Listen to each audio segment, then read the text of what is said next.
see, I don't know if we're going to be able to handle Scott and Kenny in one session. You know, these two, you know, they're like the two guys with the muppets, you know, up in the balcony up there, just, you know, they're out there giving their little barbs now and then.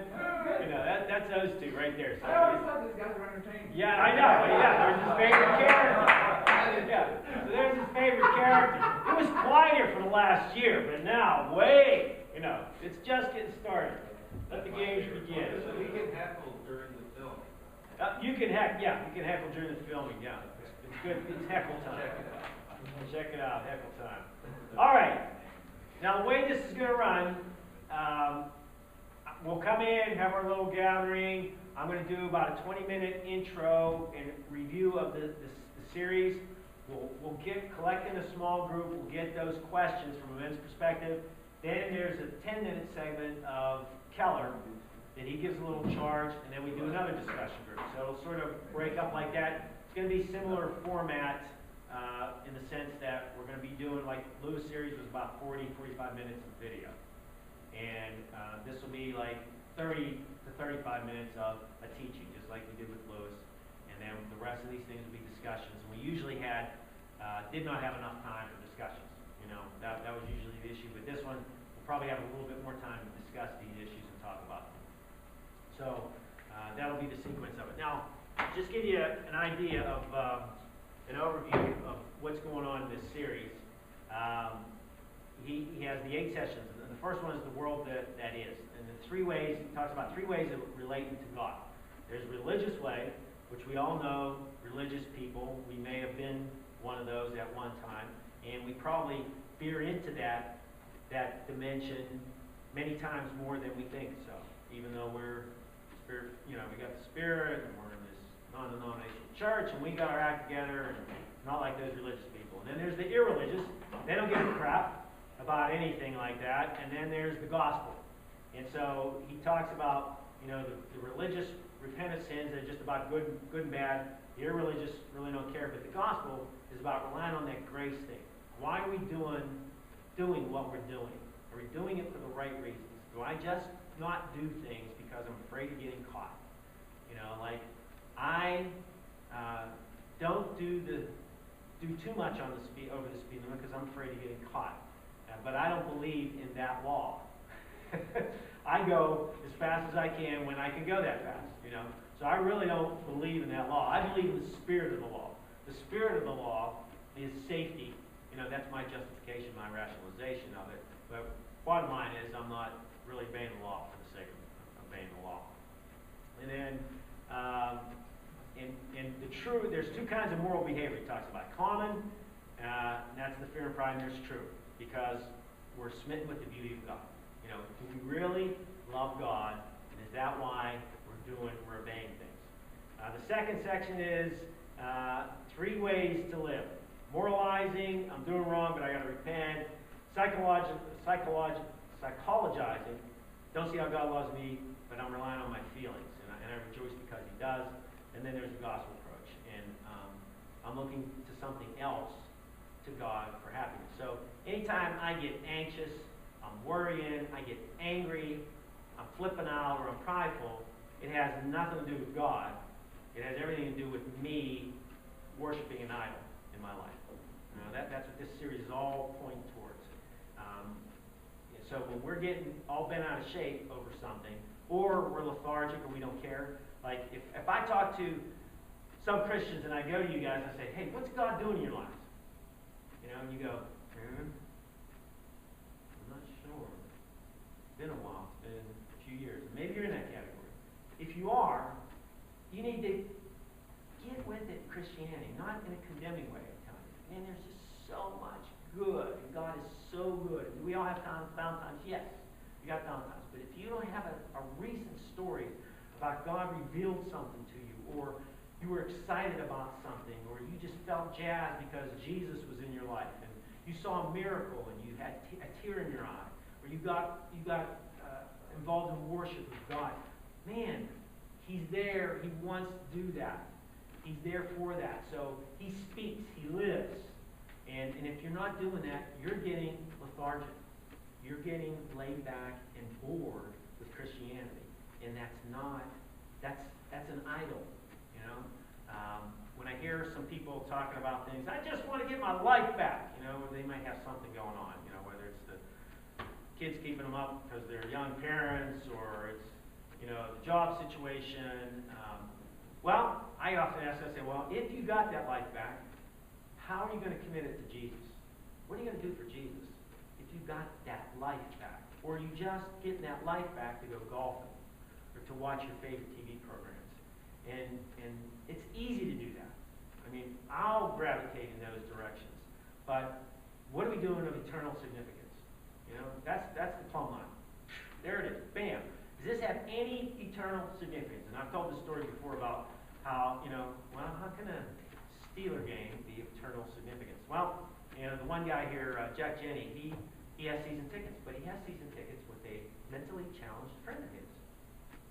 It makes this guy's day, his week, maybe his month, to go to that Steeler game because he can't drive there. I don't even think he's capable of getting on a bus to go there.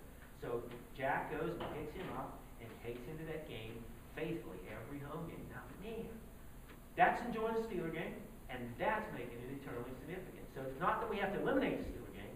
We just got to have the mindset that says, how can I make this eternally significant? If I'm at that game, I want to make somebody's day better. I want to sit next to that person I haven't talked to, and they're the season ticket holder too, but I want to give them a smile. I want to do some nice, kind gesture to them and say, you know, I just felt like buying you a beer. Here, have a beer. Whatever it is, you know. Now, not if he's had 15 already. You know, that's not eternally significant. That would be a bad thing. So in any event, that's what we're looking at. Idolatry, and he's calling this the sin beneath the sin. Now, a lot of times we are deluded into thinking we're doing something for a good reason, but there's this undercurrent running. You know, I'm big into the subconscious and how it really is directing us and guiding us, and we think we're doing something right, but we're filling in the gaps. An example, a good metaphor would be, every one of us in our eyesight, we have a blind spot. Now, did you ever see your blind spot? I mean, you don't really see it. But there's a blind spot in our eye where we do not see.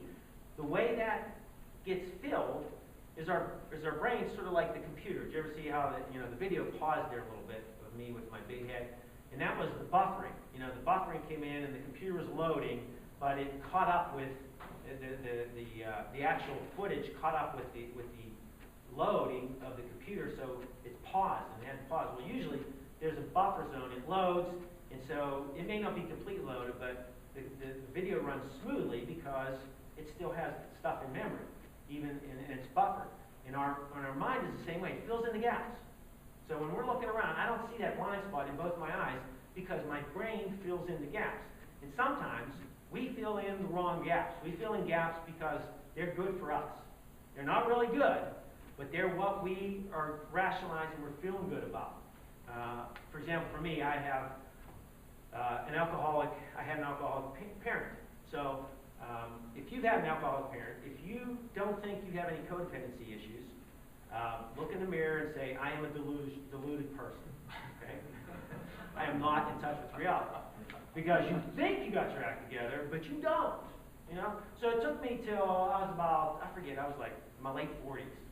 And I realized that going and running my gas tank down to E every time was not really saving trips to the gas station. What it really was creating a crisis every chance I get. So I would create a crisis. You know, oh man, I only got like 10 miles, but I think I can make it to this next station. I go, well, no, that's not good. I don't like that station, so I'm going to the next one. And then I'm running on fumes, and I'm just pulling in there. Oh, yeah, that was good, man. I don't have to make another trip to the gas station. No, I'm creating a crisis. Okay? And so that's the undercurrent. So I gravitate towards creating a crisis. And we all have that stuff. And it's all an idol. You know, and my thing is control. You know, I need to have control.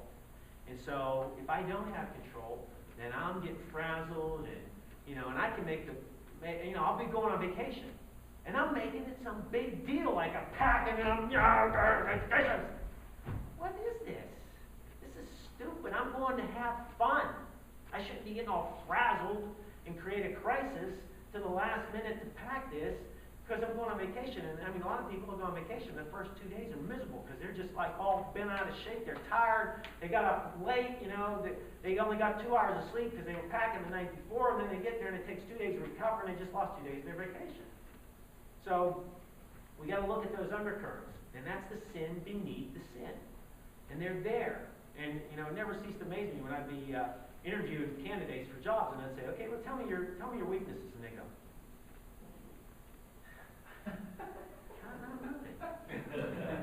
okay, well, that's good. Yeah, that's really cool. Yeah, see ya. Yeah. Oh, it was nice meeting you, sir. Have a good day. You know, man, perfect for a hot touch. You know, come on, let's work with me here. You know. And so, or they'll come up with a weakness. They haven't even thought through the question. You know, like, what's your weakness? Well, I hate kids. Well, you're applying for a job with kids. You know, they get on my nerves every so often. You know, I'm working with delinquent teenage boys. If you want to get on your nerves, they will find out which nerve is in a hurry. So it probably isn't a good job for you. Better off, you know, go sell pizzas or something. This isn't a good job for you. All right, session 4 is community, context for change. And it's just guidelines for loving one another, and it says avoiding gossip. He talks about speak criticisms directly to each other. Now, this is a really tough one, because I know when I would schedule my staff, when I would work with my staff, I would say, one of our core values in this program is, and for those of you who don't know my background, but I work with delinquent teenage boys, one of my mandates to these staff was we never lie to these boys. Never. And I could look them in the eye, and I could look at all the boys and I'd say, I've never in, you know, if I've been there 18 years, 19 years, I've never lied to a student's program. Never. And I could look at them with authority and say that. But then, you have to train them how not to lie. Because there are some instances that are very justifiable for lying.